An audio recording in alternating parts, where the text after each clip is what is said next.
Hello students, welcome back. This is Gurpreet Singh और हम discuss कर रहे थे इस्लामिक लैंड पर।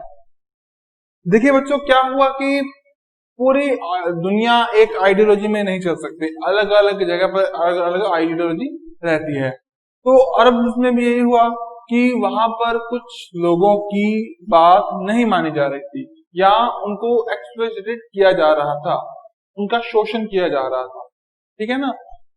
जो पावर थी उसमें उनका पार्टिसिपेशन बिल्कुल भी नहीं था, और अगर पार्टिसिपेशन नहीं होगा तो उनकी सुनेगा कौन। इसीलिए मोहम्मद साहब आए और उनको उन लोगों के लिए एक अलग आइडियोलॉजी बनाई। ठीक है बच्चों। अब ये जो आइडियोलॉजी थी ये औरों से अलग थी थोड़ी सी, हालांकि इसमें कुछ रिचुअल्स आए ने इसमें थोड़ा सा ट्विस्ट दिया, लेकिन अभी भी इनको बहुत कुछ सीखना जरूरी था। धीरे धीरे क्या हुआ कि इनका इंटरेक्ट हुआ और दुनिया से हुआ, तब इन्होंने कुछ सीखना शुरू किया। यानी कि आज का हमारा टॉपिक है, उससे पहले, कल्चर एंड लर्निंग।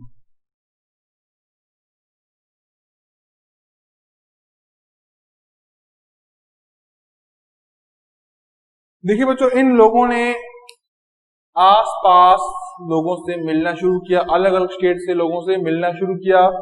उनकी जो कल्चर थी, उनकी जो एजुकेशन थी, उनसे अपने आप को इंटरवाइंड किया। इनको भी अच्छी लगी, उनको उनको इनकी लगी होगी। इस तरह से सारा कुछ चलने लगा। अब बच्चों, जब बाहर के लोगों से मिलेंगे, हम उनसे कुछ सीखेंगे। सीखेंगे तो अपने में भी थोड़ा सा चेंजेस लाएंगे। बिल्कुल, ये तो जाहिर सी बात है।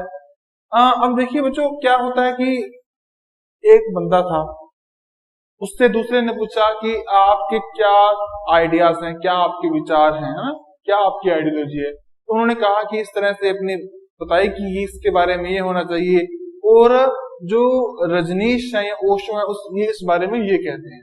तो उन्होंने फिर पूछा कि आपकी क्या आइडियोलॉजी है। कि मेरी आइडियोलॉजी वही है जो रजनीश की है। फिर पूछा गया क्या आइडियोलॉजी आपकी, तो फिर से वही जवाब की आइडियोलॉजी वही जो मेरी रजनीश की है। यानी कि हम बड़े बड़े स्कॉलर्स को, बड़े बड़े विद्वानों को पढ़कर, उनको सुनकर हमें ये लगने लग जाता है कि हम उनके जैसे हैं।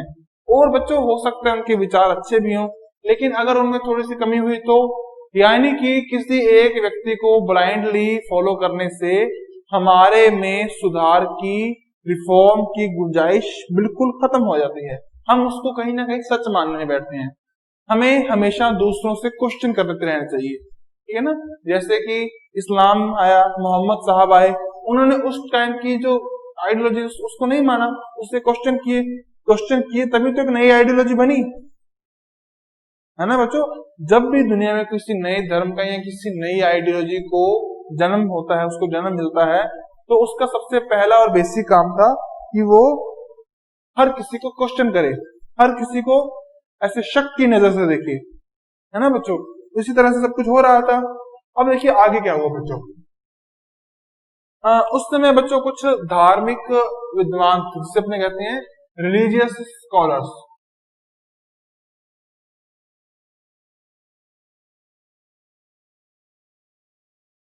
और इन रिलीजियस स्कॉलर्स को कहते थे उल्मा।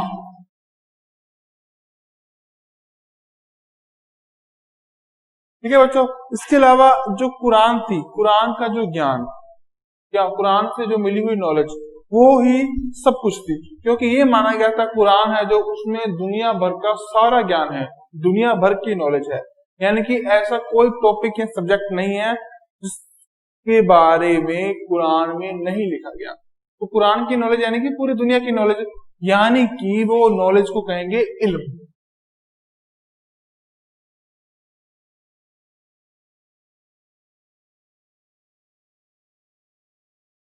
ठीक है बच्चों।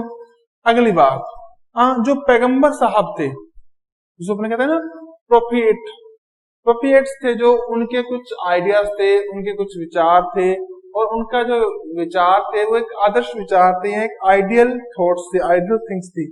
उनको अपने कहेंगे सुनना। ठीक है। इनके विचारों को, प्रोफेट्स के विचारों को।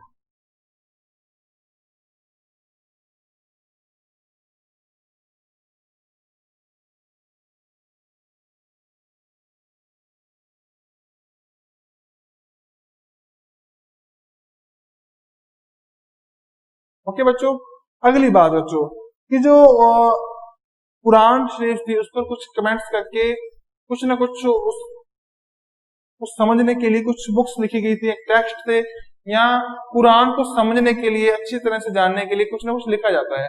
जैसे ना अपने जो मान लीजिए आपकी कोई पोइट्री है, वो आपको समझ में नहीं आ रही है, उसके कुछ डीप मीनिंग है, उसको समझने के लिए अपने पास एक अलग से गाइड है ना। उसी तरह से कुरान को समझने के लिए कुछ उस पर कमेंट्स किए गए थे, और इन कमेंट्स को कहा जाता है तफसीर।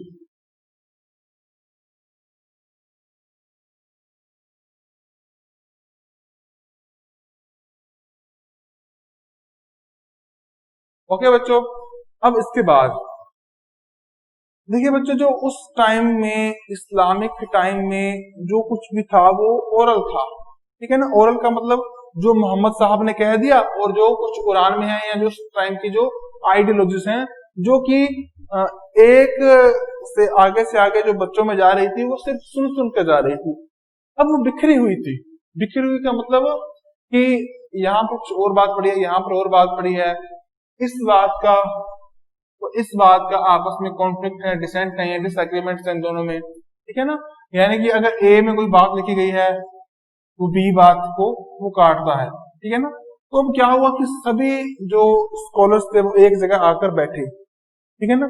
बैठकर उन्होंने आपस में बातचीत की, दोनों में जो भी गलत फहमियां थी उनको दूर किया, और लास्ट में एक बुक बनाई है कुछ जो उनको स्क्रिप्टर किया, जो पहले लिखा हुआ नहीं था, सिर्फ ओरल था, और इस लिखे हुए को जो उनको उनको स्क्रिप्ट वाइज उनको लिख दिया, उसको अपने कहेंगे हदीस।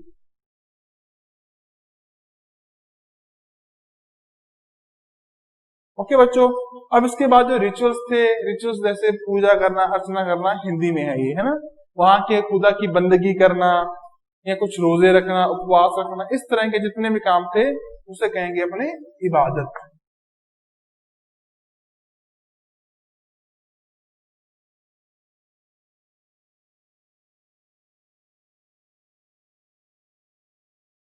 ओके बच्चों, इसके बाद जो सोशल वर्क्स थे, सोशल डेवलपमेंट के वर्क या आम जिंदगी के जो भी काम थे, उन आम जिंदगी के या सोशल वर्क्स को उस टाइम कहा गया मामलात।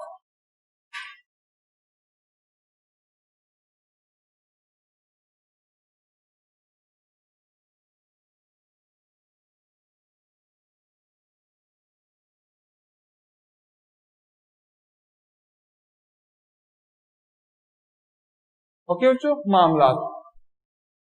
अब बच्चों क्या है कि इस्लाम को जानने के लिए, उसको परखने के लिए, उसको अच्छी तरह से समझने के लिए कुरान भी लिखी गई है, उनमें उसके नियम है, लॉज हैं।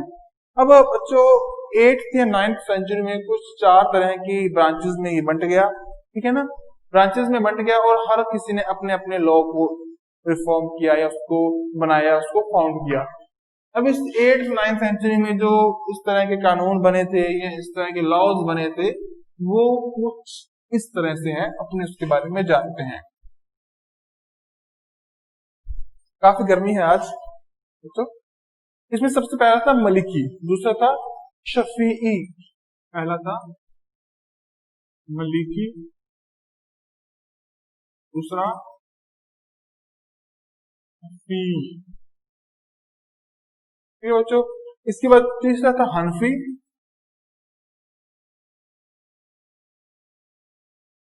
और जो लास्ट था और चौथा था वो था हनबली।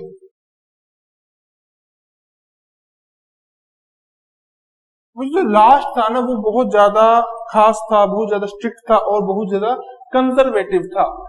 इसमें बच्चों जो सबसे खास लॉ था या सबसे मेन लॉ था, उसे कहते थे अपने फकीह।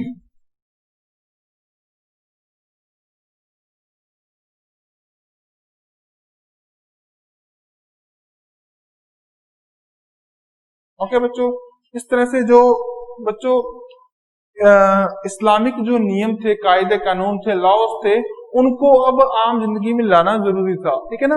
और उसको आम जिंदगी में लाने के लिए उसको लिखा गया, उस पर डिबेट्स की गई, अच्छी तरह से उसको बनाया गया।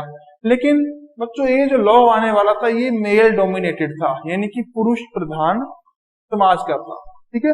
और इस जो कानून को, इस लॉ को कहा गया शरिया लॉ।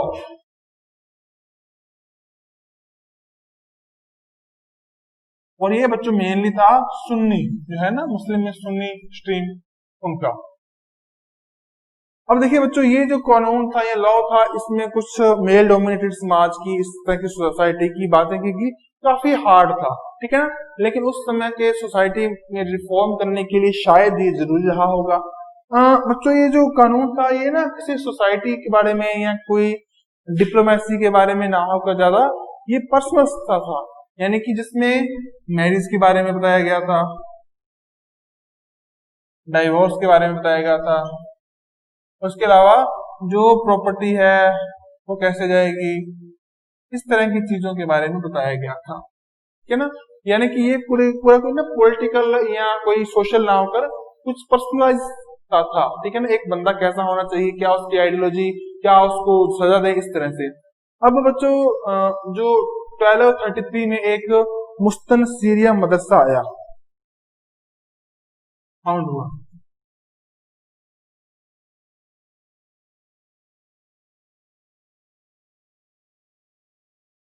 अब मदरसा क्या था, देखिए बच्चों आज के टाइम में तो स्कूल है, बोर्ड है, सीबीएसई है, राजस्थान बोर्ड है, अजमेर बोर्ड कहते हैं अपने, बिहार बोर्ड है, पंजाब बोर्ड है, जो आज का कैरिकुलम डिसाइड करता है बच्चों को क्या पढ़ाना है, कैसे पढ़ाना है। लेकिन उस टाइम में ऐसा कुछ नहीं था, तो क्या पढ़ाएं, वही पढ़ाएंगे जो हमारी आइडियोलॉजी है। और आइडियोलॉजी क्या है उस टाइम की, इस्लामिक आइडियोलॉजी।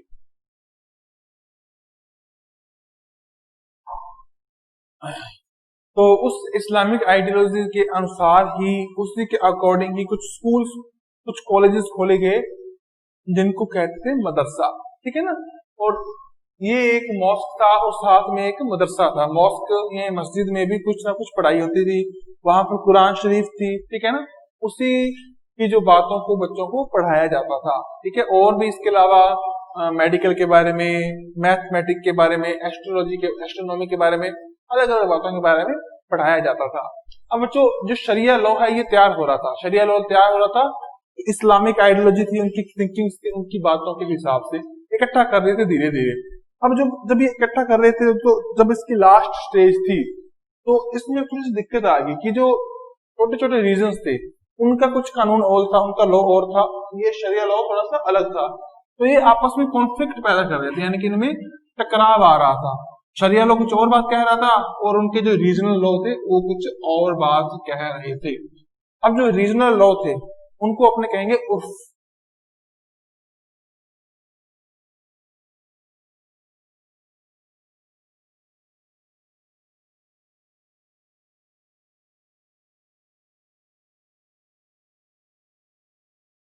ठीक है बच्चों, अब शरिया लॉ में और जो रीजनल लॉज थे उनमें थोड़ा सा कॉन्फ्लिक्ट हो गया। रीजनल लॉ कहेंगे हम ठीक है, शरिया लॉ कहेंगे हम ठीक है ज्यादा।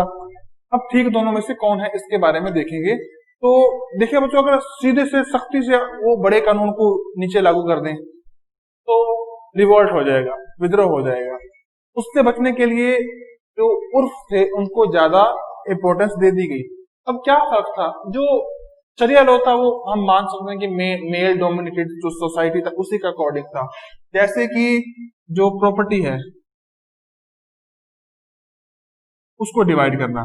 अब शरिया लॉ क्या कह रहा है कि जो प्रॉपर्टी जाएगी वो जाएगी मेल के पास, यानी कि जो परिवार का बंदा है, पुरुष है, उसके पास। लेकिन जो रीजनल लॉ थे, जो उर्फ थे, उसके अकॉर्डिंग क्या था कि लड़कियों को और लड़कों को बराबर प्रॉपर्टी मिलेगी या किसी रेशियो में मिलेगी, यानी कि दोनों को प्रॉपर्टी मिलेगी। अब बच्चों अगर ये कहेंगे कि आपकी बेटी को तो प्रॉपर्टी नहीं मिलेगी, तो ये कहेंगे काय की आइडियोलॉजी, जो हमारी बातें नहीं मान रही। आइडियोलॉजी होती है हमारे प्रोटेक्ट करने के लिए, हमें हमें राह दिखाने के लिए, ये नहीं है कि हमारा शोषण करने के लिए, हमारा एक्सप्लॉयटेशन करने के लिए। तो बच्चों अब दोनों में से किस आइडियोलॉजी को माना जाए, क्या माना जाए जो रीजनल आइडियोलॉजी है उसे, या जो शरिया लॉ है उसे। या शरिया लॉ में भी अगर कभी कॉन्फ्लिक्ट हो तो किस बंदे को सही माना जाए, किसको गलत माना जाए। तो इसके लिए एक मीडिएटर था जो था जज, और जो जज था वो था काजी।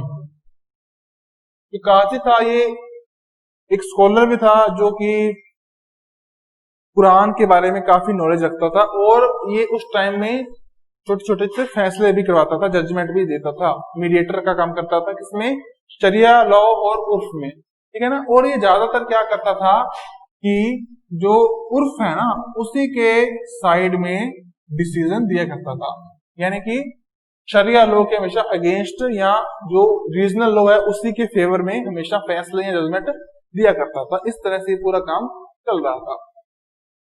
अब देखिए बच्चों, मेडिवल का टाइम है या मध्यकाल का जिसे कहते हैं वो टाइम था। इस टाइम में क्या था कि कुछ लोग थे, उनमें सूफियत आई। सूफियत क्या होता है इसके बारे में अपने जानेंगे।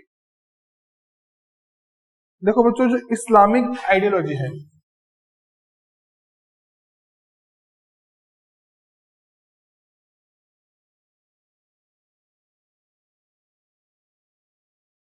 सूफी, ठीक है, ये आए। अब इन्होंने बच्चों क्या किया कि जो उस तरह ना मुश्किल से कुछ रिचुअल्स थे उनको मानने से मना कर दिया। इन्होंने बिल्कुल प्योरिटी के साथ बिल्कुल सिंप्लिसिटी को अपनाया। इन्होंने जो तपस्या करते हैं अपने ना, या अपने उसको कहते हैं एसेटिज्म, है ना, उसको अपनाया, ठीक है ना। और इस एसेटिज्म जो टिज्म था इसको अपनाया, और इसके बाद इसको कहा गया रहबानिया।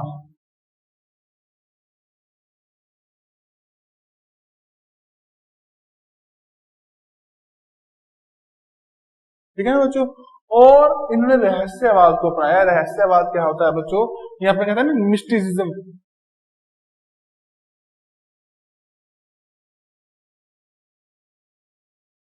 हाँ, मिस्टिसिज्म होता है बच्चों किसी चीज के बारे में जानना जो हमें पता नहीं है, जो रहस्य है, मिस्ट्री है, ठीक है ना।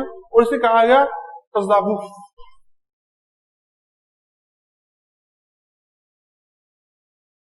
अब बच्चों अपने इसके बारे में जानेंगे। देखिए बच्चों, फिलोसफी क्या है। फिलोसफी क्या है कि हम कैसे आए, हम यहाँ क्यों एग्जिस्ट कर रहे हैं, गॉड ने हमें क्यों भेजा है, गॉड यानी अल्लाह, मुस्लिम, और इस दुनिया में आने का मकसद क्या है, इसके बाद हम क्या, कहाँ पर जाएंगे, यहाँ पर हम क्या कर रहे हैं, कैसे रहना चाहिए, अगर हम भगवान के पास जाना चाहते हैं तो हम कैसे जा सकते हैं, मर को तो जा ही सकते हैं ना, क्या काम करें, क्या रिचुअल्स अपनाएं, कैसे भक्ति करें, ये सभी के बारे में। और ये सभी बातें जो लेकर जाती थी, ये लेकर जाती थी गॉड या खुदा की और, ठीक है ना बच्चों। अब बच्चों क्या था कि जो ये पूरा का पूरा ज्ञान था, ये नॉलेज थी, ये पर्सनल्स थी, ये नहीं था कि पूरे की पूरी सोसाइटी की है। जैसे आप पानी पीते हो, क्यों पीते हो, पूरी सोसाइटी पीती है इसलिए पीते हो, या आपको प्यास लगती है, आपको प्यास लगती है। शुरुआत में जो इस्लामिक लॉज थे या इस्लामिक आइडियोलॉजी थी, ये पूरे सोसाइटी के लिए थी। अगर सोसाइटी मानेगी तो सोसाइटी इंटीग्रेटेड रहेगी, उनके इंटीग्रेशन के लिए था। लेकिन जब सूफी आए, उन्होंने कहा कि भाई अकेले अकेला बंदा मानो, अकेले बंदे के मानने की चीज है, इसलिए ना मानो कि पूरी सोसाइटी मान रही है। ये एक पर्सनल चीज है, इसकी जो आइडियोलॉजी है, इसकी अच्छी बातें हैं, उनको आप अपने अंदर लो। जैसे कि पैगंबर साहब की बातें थी, जिसको अपने क्या कहते हैं, प्रोफिएट, ठीक है ना, उनकी बातें थी। उसके अलावा जो कुरान शरीफ की बातें हैं, उनको अपनाओ, अपने आप अंदर रखो उसको। इस तरह से सारा कुछ चल रहा था। और बच्चों इसके बाद क्या था कि जो त्याग था, या अपने छोड़ दें किसी चीज को, उसको इन्होंने बहुत महत्व दिया, बहुत इंपॉर्टेंस दी, ठीक है ना। ये नहीं है कि पूरी या संसार मोह माया में पड़े रहो, बिल्कुल भी नहीं। भौतिक चीजें या फिजिकल चीजों को छोड़ दीजिए आप। ये बात किसने कही थी, उस टाइम के सूफीज ने। अब बच्चों, जो हम परमात्मा से, गॉड से या अल्लाह से मिलेंगे, तो ये मिलना है ना अपने, बड़ा ही इंटेंस फीलिंग आती है इसके लिए, ठीक है ना, बड़ा ही अट्रैक्शन होता है। इस अट्रैक्शन को कहेंगे हम इश्क। अब बॉलीवुड फिल्म्स ने तो इश्क का मतलब कुछ और ही बना दिया। खैर, भगवान से था ये। और बच्चों सबसे पहले जो बियाजिद बिस्तामी नाम के एक सूफी थे, ईरानी सूफी थे, क्या नाम था, बियाजिद बिस्तानी।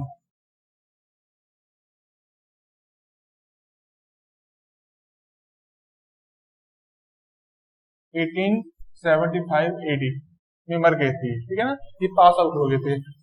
उस इन्होंने क्या किया था कि ईरानी सूफी थे, ईरान के थे पहले सूफी, इन्होंने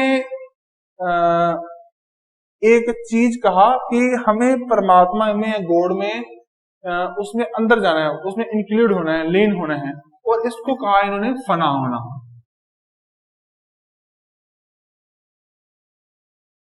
ठीक है ना। यानी कि जो बंदा आया है वो इस गॉड में या इस परमात्मा ने में लीन होने के लिए ही आया है। और एक धुलफुन मिस्री थे, धुलफुन मिस्री,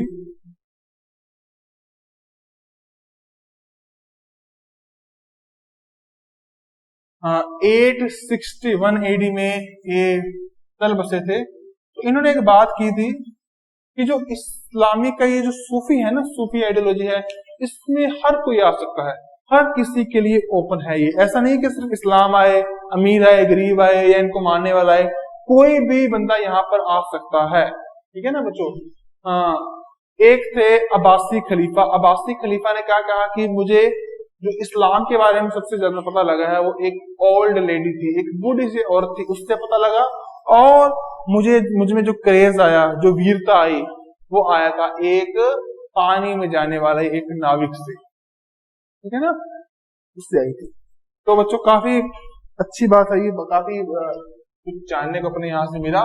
अब बच्चों अपने जानेंगे कि कुरान शरीफ, कुरान शरीफ एक लिखा हुआ टेक्स्ट है 620 से लेकर 632 तक, जो मक्का से मदीना, मदीना से मक्का ये गए थे हजरत साहब, ठीक है ना, प्रोफेट जी, तो उन्होंने कुछ सीख दी, आइडियोलॉजी दी, उनको एक टेक्स्ट में, एक बुक में लिख दिया गया, जिसे कहा गया अपने कुरान, ठीक है, कुरान शरीफ भी कहते हैं।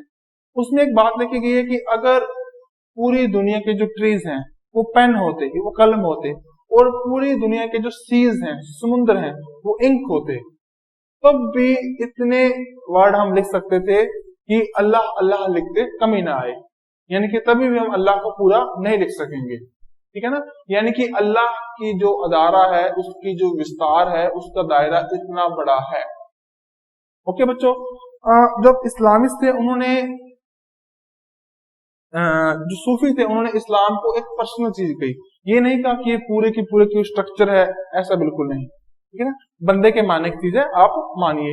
इन्होंने उस टाइम की जो इस्लामिक कुछ कंजर्वेटिव सोच थी या धारणाएं थी या आइडियाज थे, उनको चैलेंज किया, क्योंकि ये तो सिंपल, वो कंजर्वेटिव रह रहे थे, ऐसे नहीं करना, वैसे नहीं करना, ठीक है ना, तो इतने कर्म कांड, रिचुअल्स, इन्होंने उस चीज को चैलेंज किया।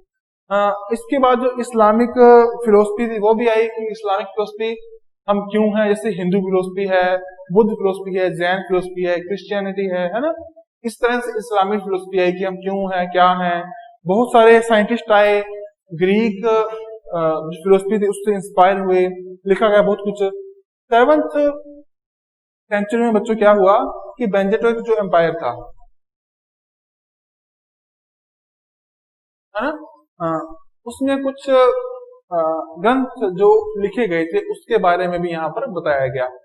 अब ग्रंथ उनको ट्रांसलेट किया गया इस लैंग्वेज में, अरबी लैंग्वेज में, या जो भी उस टाइम की लैंग्वेज थी। हालांकि कुछ लैंग्वेज वहां पर खत्म भी होगी, जैसे कि इराक की कुछ लैंग्वेज, हालांकि बाद में उसको प्रोटेक्ट भी किया गया, ठीक है ना। उस टाइम में जो ग्रीक के फिलोसफी के, मैथमेटिक्स के या और एजुकेशन के जो टेक्स्ट थे, ग्रंथ थे, एपिक्स थे, उनको ट्रांसलेट किया गया अरेबिक में, ठीक है ना।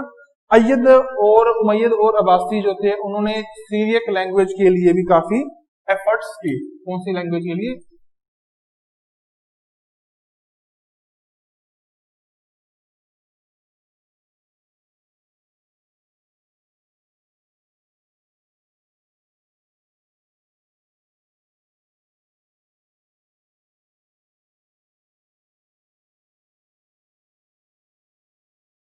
ओके ना बच्चों, इस तरह से ये अच्छी तरह से अपने आप बढ़ रहा था। अब बच्चों जो अल मामुक था, उन्होंने बहुत सारे क्रिएटिविटी आइडिया को भी पैदा किया। क्या नाम था उनका? अल मामुक।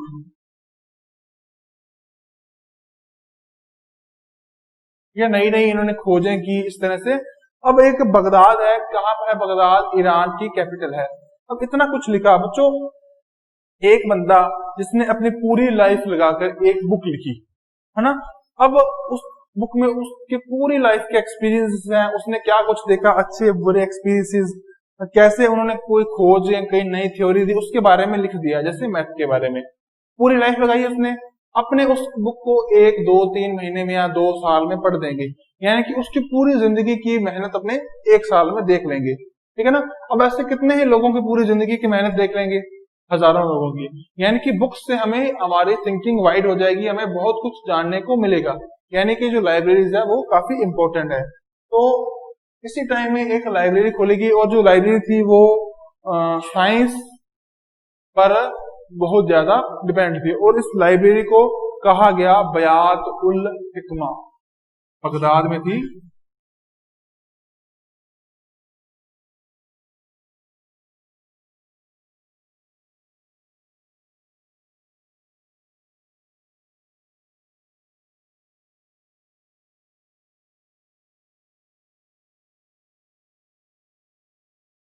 ओके बच्चों, इसके बाद बच्चों बहुत से जो लोग थे, फिलोसफर थे, जो भी थे, ठीक है, हिस्टोरियन थे, स्कॉलर्स थे, जैसे कि एरिस्टोटल, एनाटोस्टोलमी, इन सभी की जो बुक्स थी इनको ट्रांसलेट किया गया अरेबिक में, ताकि अरेबिक लोग इनके बारे में ज्यादा से ज्यादा समझ पाए, ज्ञान ले पाए, ठीक है ना। इनके पास बहुत ज्ञान था, आइडियोलॉजी इस्लामिक नहीं थी, लेकिन ग्रीक, इस्लाम, आपकी जो ग्रीक या वेस्टर्न कंट्री, ईस्टर्न कंट्री जैसे इंडिया, इनके पास बहुत नॉलेज थी। तो इनके टेक्स्ट को अपनी लैंग्वेज में इन्होंने ट्रांसलेट करवाया। इससे करवाया जैसे कि कुछ क्रिश्चियंस थे, ठीक है, और इन्होंने इंडिया से भी बहुत कुछ लिया, जैसे कि हमारे सुश्रुत, तर्क, उनके द्वारा लिखी गई टेक्स्ट, जिसमें मेडिकल के लिए या मैथमेटिक के लिए या एस्ट्रोनॉमी के लिए, इस तरह से बहुत सारे टेक्स्ट को ट्रांसलेट किया गया अरेबिक में, ठीक है ना बच्चों। ये लेक्चर अपना यहीं तक था, अगले लेक्चर में अपने और कुछ भी जानेंगे, तब तक आप इसको अच्छी तरह से देखिए और याद कीजिए। Thank you.